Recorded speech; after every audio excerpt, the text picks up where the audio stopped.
We'll go ahead and finish up the 8.3 notes here in this video. So I just have one more problem left to show you, problem 5. They want us to find the centroid of the region bounded by y equals 1 over x, y equals 1/2 x minus 1/2, and x equals 1. Okay, so the first thing I do is I draw that region that's being described. So there is x equals 1, y equals 1 over x, and that's going to go to the point 1, 1, okay? And then y equals 1/2 x minus 1/2. The y-intercept is at negative 1/2, and I've got a slope of 1/2, so I'm going up 1 and to the right 2. Okay, so that's going to bring me to the point 2, 1/2, which is, if x is 2, y is 1/2 there, right? So that's where those curves will meet. The enclosed region, then, I've got that shaded. Okay, so we're wanting to find the centroid of that region. So, again, there's 3 integrals to find. We got to find the mass, the moment of the system about the x-axis, and the moment of the system about the y-axis. Okay, so I'm finding the mass first. Everything is in terms of x. I take the top curve minus the bottom curve. So I got rho times the integral, the conditions on x is ranging between 1 and 2, and the top curve is 1 over x. The bottom curve is 1/2 x minus 1/2. I'm subtracting that though, so the signs are going to switch there. Then when I integrate this function, I got the ln of the absolute value of x minus 1/2 times 1/2 squared, or minus 1/4 squared, minus 1/4 x squared, plus 1/2 x. There's a rho in front of that, right? And we're evaluating that from 1 to 2. So then the next thing is when I plug in my bounds, when I plug in 2, I've got rho times the ln of 2 minus 1 plus 1 is 0 there, so those 1s will cancel. And then when I plug in 1, okay, the ln of 1 is 0. Minus 1/2, I'm subtracting a minus 1/2 though, so it'll be a plus, or minus 1/4. I'm subtracting a minus 1/4 though, so I'll be adding 1/4. And then plus 1/2, which I'm subtracting 1/2, so I'll be a minus 1/2. 1/4 minus 1/2 then is negative 1/4, so rho times the quantity ln2 minus 1/4, that'd be the mass. Okay, and again, for the values of these integrals, like, they're always going to be positive numbers. So I can check that if I want. That's going to be a positive number. ln2 is about 0.69. So when I subtract 1/4 there, I still have a positive result. Okay. The moment of the system about the y-axis then is basically where I take the mass and just throw an x in front there. So then when I distribute the x into these terms here, I got rho times the integral going from 1 to 2 of 1 minus 1/2 x squared minus 1 or plus 1/2 x dx. Okay, then the antiderivative is going to be rho times x minus 1/2 times 1/3 is 1/6 x cubed, plus 1/2 times 1/2 is 1/4 x squared. Okay, and we're going from 1 to 2.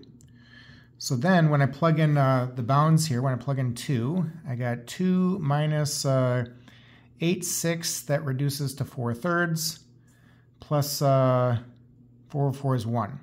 Okay, and then minus, when I plug in 1, it's going to be 1 minus 1/6 plus 1/4. So then when I simplify all this, it rows in front, right? I get 7/12 times rho. Okay, and that'd be the moment of the system about the y-axis. And of course, simplify things as far as possible, always. Okay. And then the moment of the system about the x-axis is where I'm taking rho divided by 2 times the integral going from a to b of the top curve squared minus the bottom curve squared dx. Okay, so I got rho divided by 2, evaluating this from 1 to 2. The top curve is 1 over x. The bottom curve is 1/2 x minus 1/2. I'm squaring those two things there and subtracting them. So, let's see, 1 over x squared, that's the same as x to the negative 2 power. And then the next thing I do is FOIL this out. So I got 1/2 x minus 1/2 times another 1/2 x minus 1/2. So that'd be 1/4 x squared minus a 4th x minus 4th x minus a 1/2 x. And then negative 1/2 times negative 1/2 is 1/4. Bringing the negative there into those three terms, so those signs are going to switch. So I got a minus 1/4 x squared plus 1/2 x minus 1/4 dx. Okay.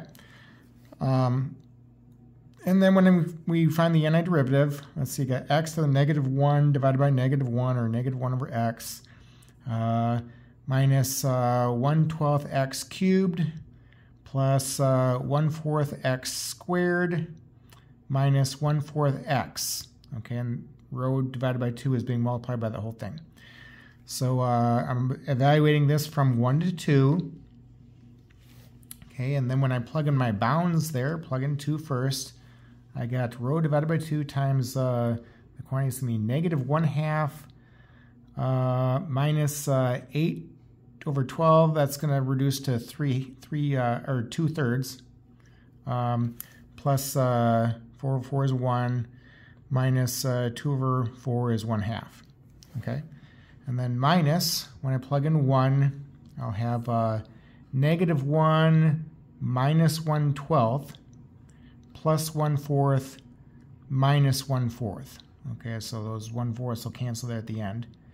Now, if I simplify everything else inside the brackets here, I'll have rho divided by 2 times 5/12 is what I'm getting there. So that's me 5 rho divided by 24. Okay, to get x bar, take the moment of the system about the y-axis divided by the mass, and let's see, that is 7 over 12 times rho divided by the mass is rho times ln 2 minus 1/4. Okay, now if I get a common denominator there of 4 ln 2 minus 1 all over 4 is what I have. Rho divided by rho, those are gone, right? So then when I flip the denominator there, I'll have 4 divided by 12 is 1/3. The 7 is up top still. And then left over, I'm going to have 4 ln 2 minus 1. Okay, and that'd be the exact value for x bar. For y bar, I'm taking the moment of the system about the x-axis divided by the mass. So that number is 5 over 24 times rho divided by the mass is rho times ln 2 minus 1/4. Okay, same deal with simplifying. I'm going to go ahead and get a common denominator. The rows cancel. I got 4 ln 2 minus 1 all over 4. So then when I flip the denominator, 4 divided by 24 is 1/6. 5 is going to be up top there. And then left over in the denominator, I'm going to have 4 ln 2 minus 1. So that would be the exact value of y bar. Okay, now the exact point that we're describing here, that would be the centroid of this region, is going to be this point here. Okay, now if you go to the calculator and just to double check, that this point is inside of the shaded region, because that's, that'd be important. I don't want a point not in that region, because that'd be a wrong answer. But let's see, I typed that into the calculator there, and let me just show you. I'm getting 1.32 for x bar, roughly. If I go to the nearest 2 digits there, and then 0.47, roughly, to the nearest 2 digits for y bar. Okay, and so that's what I've got there. Just to double check and make sure that that's in the region. Okay, if I go 1.32, that puts me about right there, and then up 0.47, that'd be the centroid then. So yeah, that'd be roughly the point that I'd consider, you know, placing this object on a needle to balance. Okay, be right at that point there, roughly. Okay. The homework in this section is on page 584. I've assigned the evens and the odds for these problems here. So be sure to look at those problems. I have the answers to those problems on the homework page that I gave you in the syllabus there, so you can check and see if you got the right answer or not. Let's see, we're all done with chapter 8, so we're going to skip chapter 9. Chapter 9 is differential equations. Okay, many of you are going to be taking a class called differential equations, so you'll see all that in the class. So the next place that we're headed to is chapter 10. We're only going to do the first 4 sections in chapter 10. Okay, so 10.1 through 10.4, and that'll be when we'll have our third test will be after 10.4 then, okay? All right, so we'll go ahead and stop right there.